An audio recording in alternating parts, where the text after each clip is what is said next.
All right, so welcome to your online account, you guys. So you've selected the confirm now from that email we sent you that brings you directly to your account and allows you to set up a username and password based on your email address.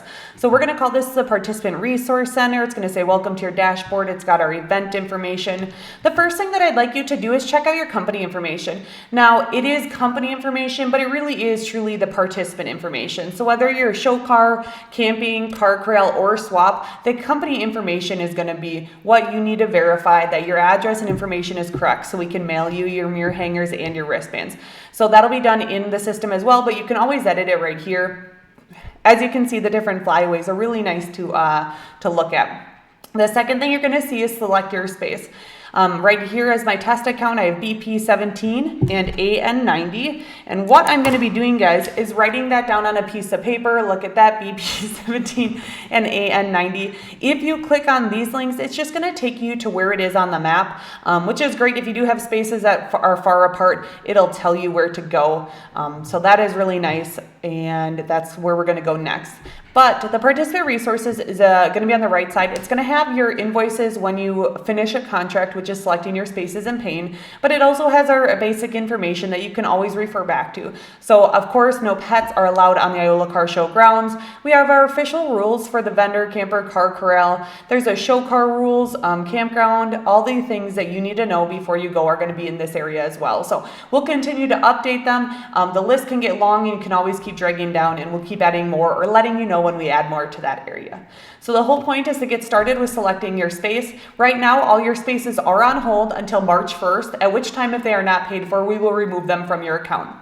And then we're going to log in here and select your space. So I'm doing BP17 and AN90. If I don't want both those spaces, you only need to pay for one. So that is totally okay too, but I'm going to do both those spaces and maybe, just both those spaces to start with. So I'm going to go ahead and select my booth. This is where it's going to come up and verify that your information is correct. So you're going to update your address here. Make sure you capitalize anything that needs to be. It's just easier with our system when we pull it for those mailings. If you do have a company and you want it different, you can put Coker right here and then display on drawing the person who's going to be your contact and short description and website as well. For your admin contact, that's just a person who's kind of running the account. Their name is going to be here, their phone number. If it's different, if your cell phone is different, you can absolutely end it there. That is not required. So once you verify that that is all up to date, click next. Now we're going to have our 3 maps. Like I said, you can select one from each of these spaces if you need to. So we're going to start with the swap meet.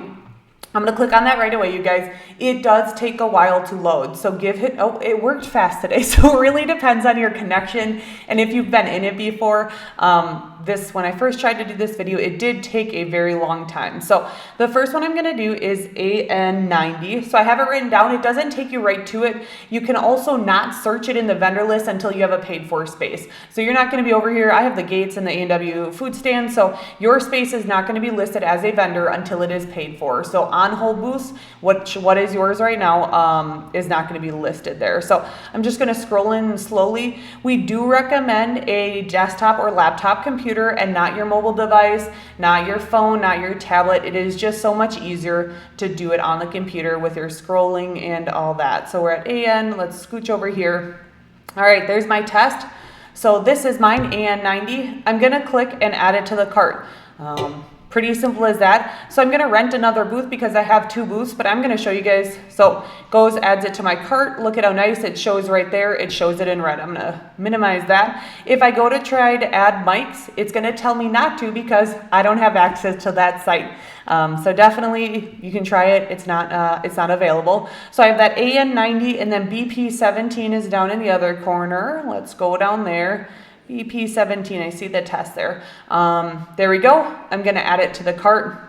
And then I can rent another or proceed. If you want to, if you need to go to a different map, I'll show you how to do that. So I'm going to say rent another, close that, and it's going to be up here in the right. It's going to be return to views. So that's going to show you the different areas on the map. And once we get the maps to open up, I believe in the Car Corral you can add spaces at this time, additional spaces, because if anybody wants to, they can grab them. So it's taking a little while to load.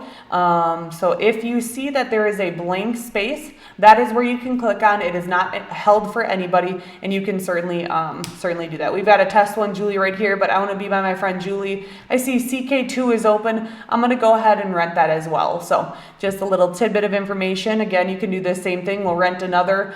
We can return to view and check out the campground. And if it doesn't have a name in it, let's see. Yep, that one's not going to load because it's taking forever. But if it doesn't have a name or if it's showing blank, you can certainly get one. So I've got my card over here. We're going to go to next for the additional items. So we do have the swap meet wristbands. If you need help on that setup day, additional wristbands are $50 a piece. And that is only for help with setup. They need to be associated with a space. So if you are bringing extra people, you get 2 wristbands with the first space and 1 every space after. So if you need more, you add them here. If you're gonna bring your own golf carts, same thing as last year, add there, it's $50. I don't need either of those 2 things. I can set up on my own. We are happy. And you can add those for your different sites as well. You could choose a different site and kind of associate it, but it's not a big deal. Oh yeah, the vendor wristband is not showing up in the Car Corral, so you don't need one for there, do ya? Okay, so important information. You need at least 2 of these pieces of information for the Wisconsin Seller's Permit number. This is only for people with swap spaces, so if you only have Car Corral or only campground or a combination of those 2, you will not see this. But we are going to enter, you do have to enter the last 4. It is a number that we turn into the state, so if you do lie, they will come after you. We're going to do a display only here. If, I don't have a Seller's Permit number, but I have an exemption code. And then if you do have an FEIN for your business, you can absolutely enter it there.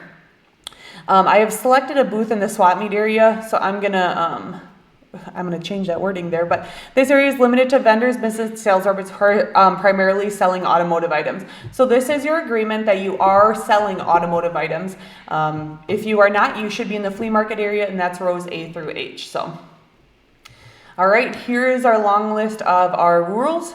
Every year we update them a little bit. You do need to scroll through the entire thing. You will also get a copy of this after you make your confirmation, and it is available on our participant resources. So again, all this information is there, but it's just good. I hereby agree to the terms. Wonderful, thanks for reading all that. And then you're at your payment slide. So all you have to do is fill out your information. We do have a pay by check option. That's where you select pay offline. You only have 10 days to make that payment and get it to us. So make sure if you guys are selecting to pay offline or pay with a check, you get that check to us within 10 days.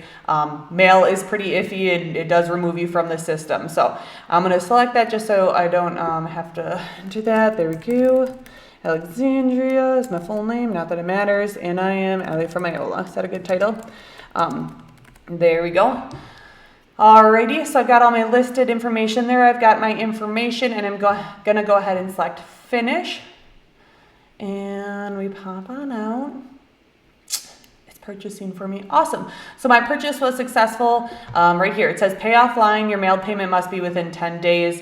We appreciate your business. Wonderful. So we're going to return home. Again, you can print your confirmation or download it here. It has also been mailed to me as well, this information. So we're going to return home and tell you what your dashboard looks like after. So now you can see your dashboard is right here. It's got the spaces. It doesn't have a hold after it. Those are yours, mine. And here's where your invoice summary is. If I decide that I'm not going to get the check there in time and my 10 days is getting close and I've completely forgotten about it, you can click pay with credit card and fill that out at the time.